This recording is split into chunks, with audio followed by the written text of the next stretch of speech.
Hey guys, how's it going? Hope you're doing well. My name is Crown, and today I'm going to read you some very interesting stories that I hope that you're gonna love. And now, without further ado, let's go! Hey everyone, it's me, Lily, I'm 16, and I want to tell you about the craziest stuff that's been happening in our street. It's usually pretty chill here, but things got really wild recently. I was sitting one day on our front porch, scrolling through my phone when Mom rolled out in her wheelchair. She's been in it since her accident a couple of years back. We were just enjoying the quiet morning, you know? Then Mrs. Thompson from next door came over. She's cool, always giving me gardening tips. "Morning, Lily." "Morning, Sarah." She greeted us with her usual warm smile. "Morning, Mrs. Thompson," I replied. Mom just nodded and smiled. Mrs. Thompson leaned in, lowering her voice. "Have you heard about the new rule from the HOA?" Mom says, "No, what rule?" "They want all the houses painted in the same color scheme. Karen, the HOA president, is enforcing it strictly." "That's ridiculous. We just painted the house last year." I rolled my eyes. That's so Karen. Just then, speaking of the devil, Karen walked down the street like she owned it. She's always wearing these fancy suits and acting like she's a queen or something. She said, "Good morning, everyone. I see you've heard about the new painting rule." Mom tells her, "Yes, we have. And we're not repainting our house." "Sarah, it's for the good of the neighborhood. Uniformity is key. Our house looks fine. I won't waste money on unnecessary repainting." "Well, you're violating the HOA rules, Sarah. There will be consequences." Mrs. Thompson tried to calm things down. "Karen, maybe we can discuss this?" But Karen was on a roll. "No, it's high time everyone followed the rules. I'll be sending a formal notice, Sarah." With that, she went off. Mom sighed and looked at me.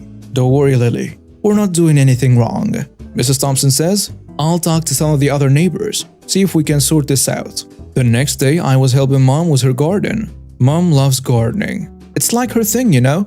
She says it makes her feel free, even in her wheelchair. We were planting some Madonna lilies, her favorite. Then out of nowhere, we heard this loud voice. "That's against the HOA guidelines." Guess who was that? Yep, Karen. "Your garden exceeds the allowed number of flower types." Mom just laughed. "Karen, it's just a garden. Let it be." "This is a violation. It's in a rule book." I whispered to Mom, "Does she have anything better to do?" Mom ignored Karen and kept planting. And that's when Karen started taking pictures of our garden with her phone. I said, "Seriously, lady? It's just flowers." "Rules are rules, young lady. Maybe your mother should teach you that." Mom was getting upset now. "Karen, go home. We're not doing anything wrong." Just then, our neighbor Mr. Dean walked over. He's this really chill guy, always fixing cars and stuff. He asks, "What's all the fuss about?" Karen turned to him. "They are violating the HOA garden rules. Looks like a nice garden to me." "Well, I'll be reporting this." And off she went. After she left, Mr. Dean shook his head and said, "Don't worry about her. You have a great garden over there." Mom smiled, "Thanks. I just wish she'd leave us alone." I was getting really annoyed now. Can we do something about her? She's like a dictator. Mom said, "We will figure something out. But let's not let her ruin our day, okay?" A few days after the garden showdown, I was in our living room doing some homework. Mom was in the kitchen, and that's when we heard a knock on the door. I went to open it, and there stood Karen with this fake smile plastered on her face. "Good afternoon, Lily. Is your mom home?" "Yeah, she's here." "Mom, it's Karen." Mom came to the door, not looking too thrilled. "What do you want now, Karen?" Karen held up this color chart. "I'm here to discuss a repainting of your house. I brought some color samples." "We are not repainting our house, Karen. We've been through this." "Sarah, you have to comply. It's for the aesthetic of the neighborhood." I couldn't help but butt in. "Our house looks fine. Why are you so obsessed with this?" Karen ignored me and kept talking to Mom. "If you don't repaint, there will be fines. It's in the HOA rules." Mom's face got all serious. "Karen, look around. Not everyone can afford to just repaint their house on your whim. I'm just enforcing the rules. This is not a matter of opinion. It's a rule." I said, "Rules that make no sense. Our house is fine." Karen then turned to me. "Lily, this is an adult conversation." Mom sighed deeply. "Karen, we're not repainting the house. End of story." "Very well. You leave me no choice." She then turned and again walked away. The next week, Mrs. Thompson came to our house, and we all sat down. Mrs. Thompson, looking all serious, said, "I've been hearing things, Sarah. Karen is spreading rumors about you, saying that you're a troublemaker and stirring up the neighborhood against you." Mom's face fell. I can't believe she's stooping this low. The next day, Mom called a neighborhood meeting at our house. She wanted to clear the air about all the rumors Karen was spreading. I helped her set up some chairs in our living room and made a bunch of snacks. Mom always says, nothing brings people together like homemade cookies. Soon, our living room was filled with neighbors. Mom wheeled herself to the front. "Thank you all for coming. I know there has been a lot of talk about me and the HOA." Mr. Dean interrupted. "Sarah, we all know you're not the troublemaker here." Mom smiled at him. "Thanks, Dean. But I want everyone to hear our side. Karen's been spreading rumors that I'm refusing to follow the rules just to be difficult. That's not true. I believe in keeping our neighborhood nice, but I also believe in fairness and reason. Painting our house again so soon after the last time isn't reasonable. It's a financial strain and completely unnecessary. I want to live in a neighborhood where we support and understand each other, not one where we're afraid of breaking petty rules." Mrs. Thompson stood up. "I say we band together and talk to the HOA board. Karen can't keep bulldozing over everyone." And everyone agreed. After the meeting, Mom looked relieved but also a bit worried. Then she said to me, "I hope this helps." I gave her a hug and said, "It will, Mom. You were awesome." But even as we were cleaning up, I couldn't shake off this uneasy feeling. Karen wasn't the type to back down easily, and I had a feeling she was going to come back at us even harder. And oh boy, was I right about that. So it was around noon and Mom and I were in the kitchen making lunch. And that's when we heard someone banging on our door, like really loud. I looked at Mom and we both knew it had to be Karen. When I opened the door, there she was, Karen, looking angrier than I've ever seen her. "I need to speak with your mom. Now." Mom rolled into the hallway. "What's the problem now, Karen?" "You've gone too far, Sarah. Rallying the neighbors against me? Undermining my authority?" I tried to intervene. "Karen, it's not like that." But Karen wasn't listening. She stepped closer to Mom. "You're going to repaint your house, and you're going to stop this nonsense, or else." Mom didn't back down. "Or else what, Karen?" And that's when things went from bad to worse. Karen reached out and pushed Mom's wheelchair, sending her to the floor. "What are you doing?" I yelled. Mom also yelled, "Karen, that's assault." Karen seemed to realize she'd gone too far. You provoked me." Mom was trying to calm down, but I could tell she was shaken. "Karen, you need to leave. Now." Karen, looking a bit panicked, backed away. "This isn't over," she said, before turning and walking away quickly. After Karen left, Mom and I sat in the kitchen, trying to process what had just happened. "Mom, are you okay?" I asked. "I'm fine, Lily, but this has gone too far. We need to take action against Karen." The next day, Mom had called the police to report what Karen did, and they said they would look into it. We were sitting in our living room, still talking about what to do next, when my sister Emily stormed in. She's my big sister, about 22, and she's been always super protective of us ever since Dad died some years ago. "Mom, I just heard what happened with Karen. I can't believe she did that." Mom tried to calm her down. "Emily, it's okay. The police are handling it." But Emily was raging. "It's not okay. She can't get away with this." Just then, we heard someone shouting outside. We all looked out the window and saw Karen in the street arguing with Mrs. Thompson, and Emily lost it. "That's it." "Emily, wait." Mom said that, but Emily was already out the door. I followed her, worried about what she might do. Outside, Karen was saying something about enforcing the rules and Mrs. Thompson was arguing with her. Emily walked right up to Karen. "Karen, what the hell do you think you're doing?" Karen turned to Emily and said, "This is none of your business. You pushed my mother. That's very much my business. Your mother was being difficult. I did what was necessary." And that's when Emily really lost it. She grabbed Karen by the shoulders and shook her. "You're a bully, Karen. A miserable, heartless bully." Karen tried to push Emily away, but Emily was too strong for her. They struggled for a moment, and then Emily swung and hit Karen. Not once, but twice. Karen fell back, her face now sporting two growing black eyes. Karen was holding her face. "I am calling the police. You'll pay for this." Emily, still breathing heavily, let me lead her back to our house. "She deserved it," she said. Mom was waiting for us looking worried. Emily, what have you done? I'm sorry, Mom, I couldn't let her get away with it. I know, honey, but violence isn't the answer. We will handle this the right way. We all sat down trying to figure out what to do next. The police will be here any minute, and things were about to get a whole lot more complicated. The police arrived not long after Emily had punched Karen. 2 officers came to our door looking really serious. One of them said, "We need to speak with Emily." Emily stepped forward. Well, that would be me. The officers took us into the living room. They asked Emily to explain what happened. Emily told them everything, not leaving out a single detail, even the part where she hit Karen. The officer taking notes looked up. "You understand that assaulting someone is a serious matter?" "I do. I just lost my temper. She pushed my disabled mom."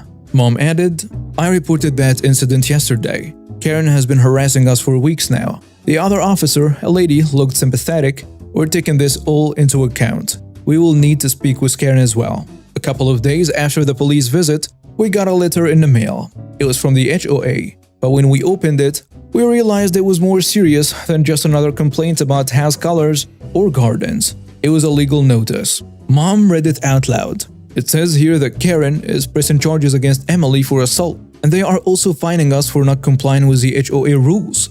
Emily said, "I'm so sorry, Mom. This is all my fault." Mom hugged her. "It's not your fault, sweetheart, but we need to talk to a lawyer. This is just getting out of hand." The next day, we went to see a lawyer. His name was Mr. Davis, and he seemed really nice. He listened to our whole story, nodding and taking notes.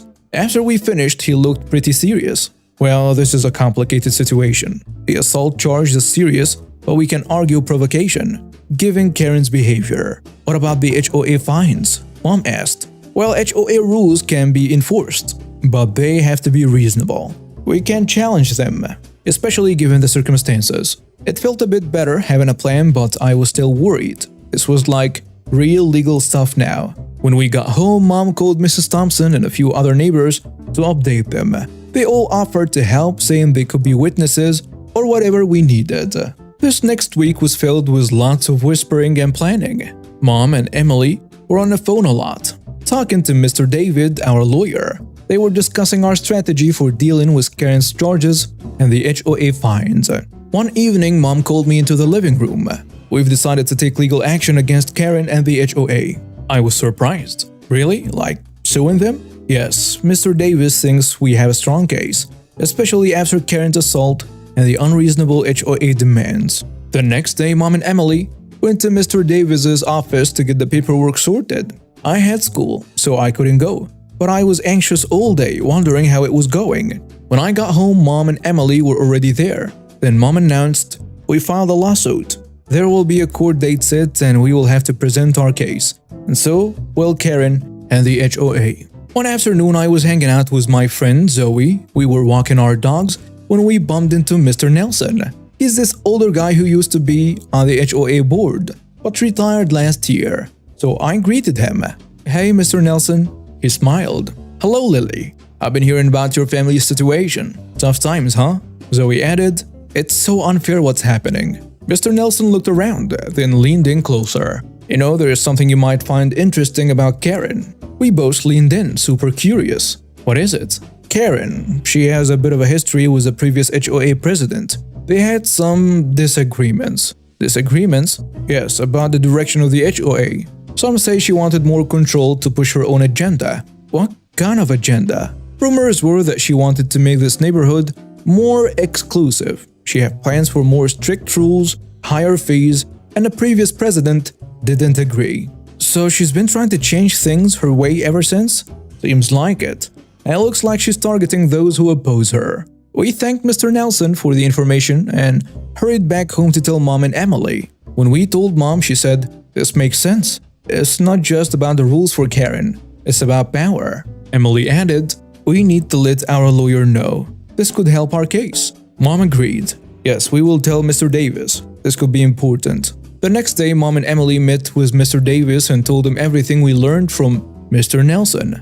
Mr. Davis seemed really interested. This could be crucial in showing Karen's motivations. I felt like we were finally getting somewhere, like we had a real chance at beating Karen as her own game. One evening, we were all In the living room, Mom was knitting, Emily was reading, and I was trying to focus on homework. But our minds were clearly elsewhere. Breaking the silence, Mom put down her knitting and said, "Girls, no matter what happens, I want you to know how proud I am of both of you." Emily looked up from her book. "Mom, we wouldn't be here if it wasn't for you. You've taught us to be strong." I nodded. "Yeah, Mom, you're like the toughest person I know." Mom gave us a small smile. "It's not easy, but it's important, and we're in this together." After that, things went quiet for a bit, at least until the day of the trial finally came. We all got up super early that day. Mom was quiet, just sipping her coffee and staring out the window. Emily was pacing back and forth, looking really nervous. I was trying to eat some cereal, but my stomach was doing somersaults. At the courthouse, it felt super official and kind of intimidating. We met Mr. Davis there, and he looked really focused and assured us we're ready for this. The courtroom was packed. I saw Mrs. Thompson, Mr. Jacobs, and some other neighbors there to support us. And then there was Karen, sitting across the room, looking all smug and confident. The trial started, and it was a blur of lawyers talking, people getting called to the stand, and lots of legal jargon. Mr. Davis was really good though. He talked about how Karen had been harassing us, about the assault on Mom, and how the HOA rules were being unfairly enforced. Then Karen's lawyer had his turn. He tried to paint us as troublemakers, saying Emily's reaction was violent and uncalled for. My heart was pounding the whole time. When Mom took the stand, she talked about how we'd lived in this neighborhood for years, how we'd always tried to be good neighbors, and how Karen's behavior had escalated. Emily also testified, admitting she lost her temper but explaining how she was defending our mom. Then Karen took the stand. She talked about the importance of rules and tried to justify her actions, but when Mr. Davis cross-examined her, he brought out the information about her wanting more control over the HOA and her disagreements with the previous president. Karen got flustered, and it seemed like she wasn't ready for that. After what felt like forever, the judge said she'd make her decision. We all waited, holding our breath. Finally, the judge came back. She said that while Emily's actions were wrong, they were provoked by Karen's aggression. She dismissed the assault charges against Emily, but ordered her to do some community service. As for the HOA fines and Karen's behavior, she ruled in our favor, saying the HOA rules were being applied unfairly and that Karen had overstepped her boundaries. I almost couldn't believe it. We had won. Outside the courtroom, Mom hugged both of us. Mrs. Thompson and Mr. Jacobs came over to congratulate us. "You did it, Sarah." They were really happy for us. Such good people. As we walked home, I felt this huge weight lifted off our shoulders. The next few weeks were peaceful. The HOA even elected a new president, someone much more reasonable and fair. The neighborhood started feeling like the friendly, welcoming place it used to be. And as for Karen, well, she kept a low profile after the trial. I guess she realized that she couldn't bully us around anymore. And also, I believe she wasn't trying to provoke us into suing her for pushing our mom in our home. So yeah, that's the end of our crazy HOA saga. Thanks for following along with my story. It's been a wild ride, but I wouldn't change a thing. It's made us who we are today, stronger, closer, and ready for whatever comes next. This was quite a few years ago, and I was wearing my high school uniform at the time. It was khaki pants and a bold-colored polo shirt, which did make a lot of people think I was an employee of whatever store I was in. This was nothing close to the white shirt and green apron the employees of the fabric store wore. However, and if anyone looked at me, it was pretty clear I was an awkward teenager. Anyways, in the same aisle as I was looking for fabric in were two older ladies that seemed lifted straight out of stock photos. Professional lady and sweet grandmother.